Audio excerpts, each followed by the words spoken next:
Hello everyone, in this video I'll be showing you a build guide for the Sorcerer-Knight mod class in Baldur's Gate 3. This is a mod that was made by DerKriegWurst, and this is a combination of like the fighter and the sorcerer coming with its own unique spells and abilities. I'll be breaking down the full build guide in this video. For level 1, for cantrips, this uses mistress spells as well, so we get nice options like Frostbite giving disadvantage on attack rolls, and Lightning Lure which can pull enemies closer to us. Now if you don't have mistress spells, you can go with like Shocking Grasp or Ray of Frost.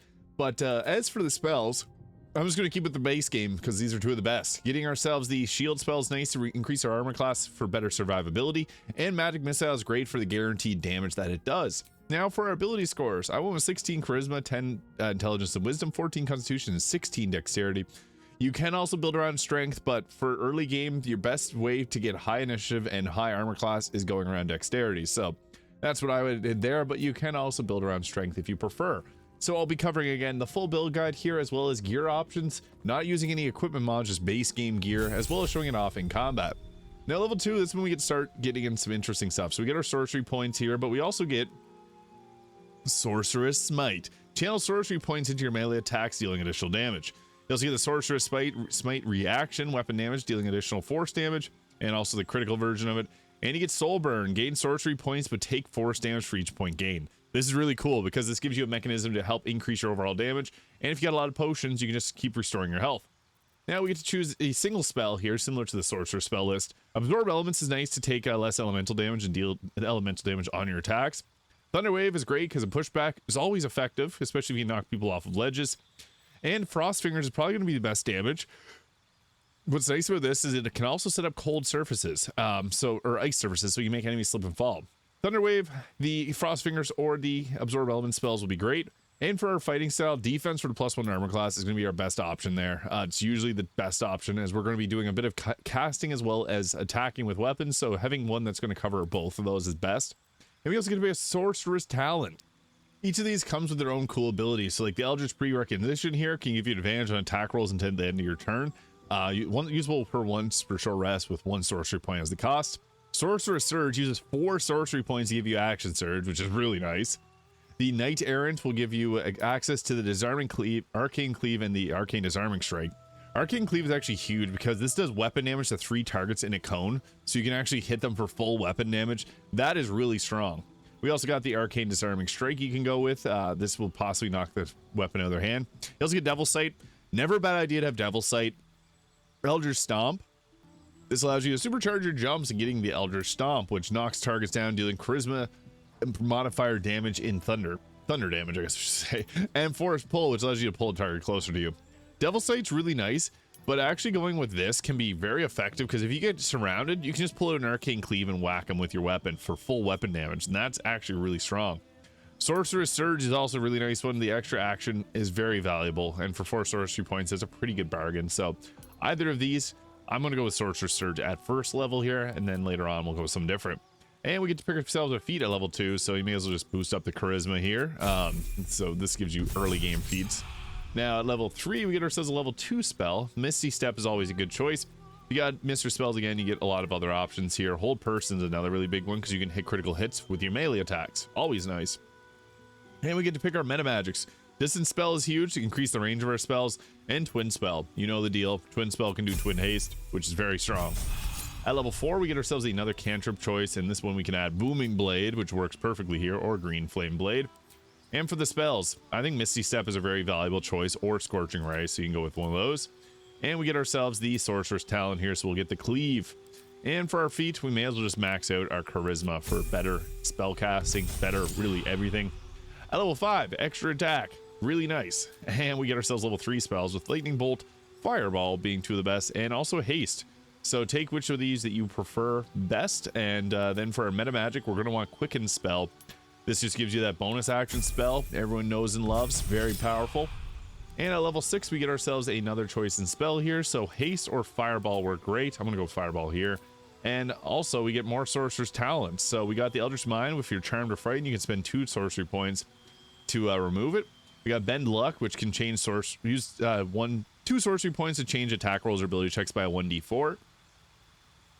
Battle Acuity, whenever you deal damage with a weapon, you gain Arcane Acuity for 2 turns. It gives you a +2 to your spell save DC, which is very, very good. There's also the Helmet of Arcane Acuity, which does the same thing. Synergetic Moments, when you inflict a condition, you get Arcane Synergy for 2 rounds, and then Arcane Resilience. On hit, spend 2 sorcery points to reduce damage by a 1d10 plus Charisma modifier. So Battle Acuity is probably the best choice here. It's just really effective. Being able to increase your spell save DC is really nice. At level 7, we get the Brutal Inspiration. When you land a critical hit against a creature, gain 1 sorcery point. That is great. And we get one of the best crowd control spells in the game without concentration with Ice Storm. Confusion's also nice. I also like Wall of Fire too, but Ice Storm's just gonna be the best for setting up crowd control. And we get ourselves another spell here, so we can go back and take haste now. And with our sorcery point, or our sorcerer's talent, we do got a few different options. Synergetic Moments can be nice for the Arcane Synergy. With Arcane Synergy, this is going to add our Charisma modifier to our weapon attack rolls, or weapon damage rolls, which is pretty nice. So we can get a nice +5 to our attacks. And that will also apply on the others. We can also go with one of the previous ones here, like the Force Pull, or War Magic, which is nice. After you've cast a cantrip, you can make a weapon attack as bonus action. That can actually open up doors for us. It makes it pretty strong. We also get a feat here at level 8. And ability score improvement, again, is always a good choice. This can go up our dexterity, better armor class, and also give us a better chance of hitting with a weapon. At level 9, we get ourselves level 5 spells, with Cone Cold being one of the best. Hold Monster also being nice. Even Cloud Kill has its uses. If your team has Hero's Feast, they don't take damage from it. So that can be pretty nice to set up and keep spreading around. At level 10, we get ourselves another choice in cantrips, so we'll go with the Green Flame Blade. And for the spells, Hold Monster. Even Insect Plague can be really nice because this can also create difficult terrain and deal piercing damage, which is always a good thing. Now, Sorcerer's Talent, we got another choice here. So again, Bed and Luck is pretty nice. You could go with that. Arcane Conduit, whenever you deal weapon damage, deal additional Charisma modifier force damage equal to your Charisma modifier. So that is pretty good. Being able to increase our overall damage by it's useful. Distorted form at the beginning of your attack. Every turn, you get disadvantage. Enemies will have disadvantage on attack rolls against you. That can also be kind of nice. Dimensional Strike. Learn to bend the time and space to deliver melee attacks with unparalleled mobility. Gain the use of Dimensional Strike. Action 2 sorcery points, you teleport them to attack. I'm gonna go with the Arcane Conduit. That's just nice to give a flat out damage to our melee attacks. Now, at level 11 here, we get our choice of a level 6 spell with Chain Lightning, obviously being one of the best choices there. And then we get ourselves another Metamagic choice. So again, you can go with like Careful Spell or something like that. Since we don't need the ability to cast them or silence because we can just attack, we can go with something else. Now for the final spell, we also got like Sunbeam as an option.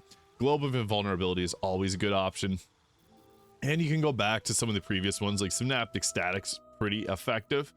And Tidal Wave is my personal favorite, which I'm going to take because we can chain this with Chain Lightning to do a ton of damage. And for the final sorceress point or sorceress ability that we get here, there's a lot of them that could be potentially good. The Synergetic Moments is nice because if we inflict a condition, we'll deal additional Charisma modifier on our damage, which we already add once. We can add it twice. And for our feat, Alert for the +5 initiative is a great choice. You can also go with the Savage Attacker to reroll damage die. The Spell Sniper will give us increased critical hit chance with our spells, or an ability score improvement just to boost the dexterity all the way up to 20.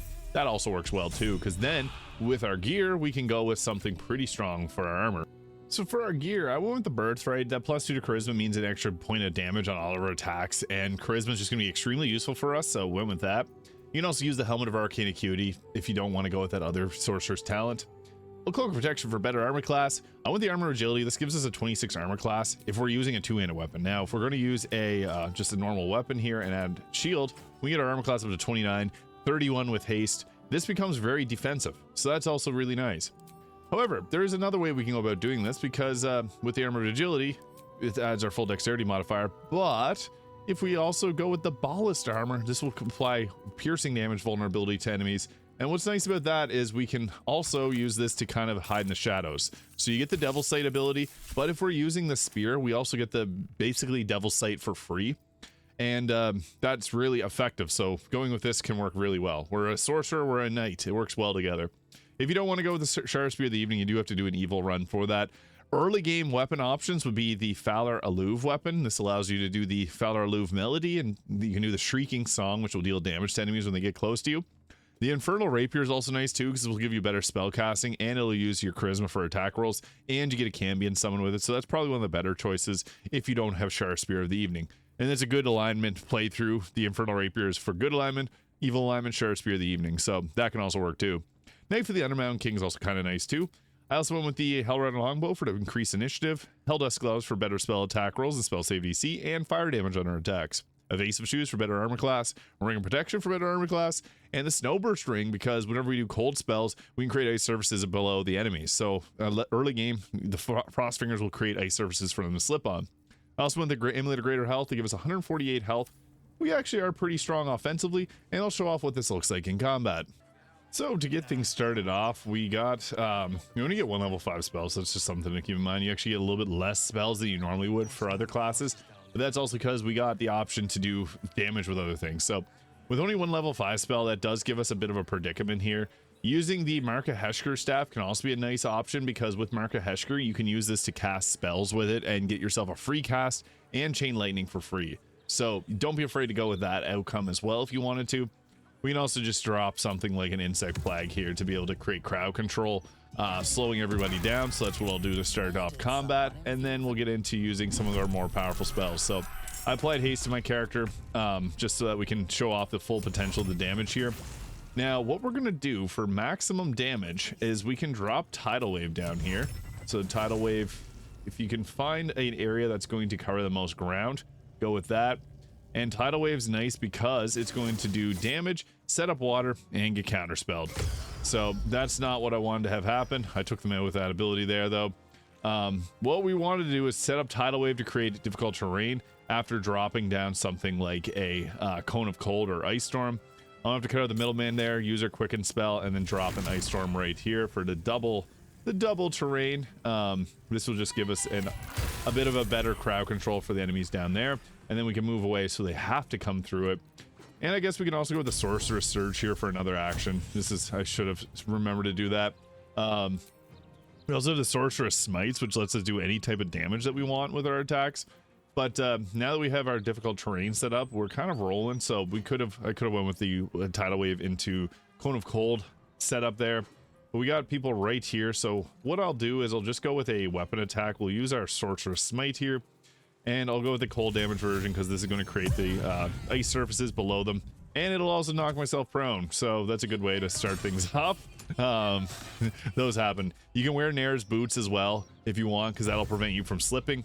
But the reason I went with the crowd control here, unfortunately we lost our insect plague, which would have made things a little bit better, but you can see there, we're going to make so many people lose their turns. This is where the defensive value comes in, because Ice Storm is a spell that a lot of people sleep on. I always get people commenting saying that I'm not the best chooser of spells because of that, but that shows right there. People will slip and fall, even on Tactician or Honor mode, so just don't slip on it yourself. And this sets me up for a perfect Arcane Cleave, which you can see does actually quite a bit of damage, and it's piercing damage. So with the Ballast Armor, that is doubled. That's a beautiful thing about this. I guess we'll just use our free crit here, bonk, and then you also have the Sorcerer's Smite on critical hits. I'm not going to use that because it'll burn up our points. We also have the Green Flame Blade or Booming Blade on that too, which is cool. Didn't take out that target there, but that is fine. I guess we'll just go with a normal weapon attack on them. But we can also go with the Edge of Darkness from this weapon, because what's nice about the Edge of Darkness is we're going to create something we can hide out in. Since we have the ability to see in darkness, we can camp out here, and you also got ice surfaces that I keep forgetting about. Being able to hide in darkness means that we're less likely to get attacked. They may not even notice me laying down the darkness here. As you can see, they're just sprinting into the most weird locations. Not sure why, but sometimes the enemy's AI does work weird whenever there's darkness involved, which is what we're seeing now. This guy has got his bright goggles on. You can see where I'm at, but those two are in a weird position. So yeah, sometimes the enemy will work weird whenever there's darkness involved, as you can see right here. But you got the melee attacks, you got the spell casting. We see a nice cleave target right there. So what I'm going to do is just go ahead with my Arcane Bonk. I don't think it's worth going with a cold damage version of this. You can also upcast this if you want for more sorcery points to deal a little extra damage. He's got 58 health, so I think I'll just go with a level 2 version of that and hope that that is enough. And it was perfect. We got the Arcane Synergy, so we can run up over here. And unfortunately, you can only use the Arcane Cleave once per short rest, but you can also go with the Disarming Strike if you wanted to. We also do have some spells that'll hit multiple targets. So we got our cold attack here, so we can hit both of these targets with our cold, and kind of run back here and get a little bit better positioning for it. And we also got the Cone of Cold spell, which is also very strong. We didn't use our level 6 spell yet, which is okay. We'll just go with this Cone of Cold here. This took out both of them, created a nice surface. That's what we want to see. And then from here, there's 2 of the targets right beside each other. I guess that used it upcasted and used my level 6 spell slot, but we got a free cast, a Lithid ability, and we got the Quicken spell, so we can drop down a Chain Lightning, which normally I'd want to set up the Tidal Wave first, but you can see there. That was all we needed to take them down. This is a pretty strong class. Having options at your disposal to do either melee attacks or spell casting is quite strong, as you can see. So yeah, the Sorcerer Knight is a mod made by DerKriegWurst, and it's really fun. Let me know your thoughts in the comments, hit the subscribe button below if you haven't already, and I'll see you all in the next video.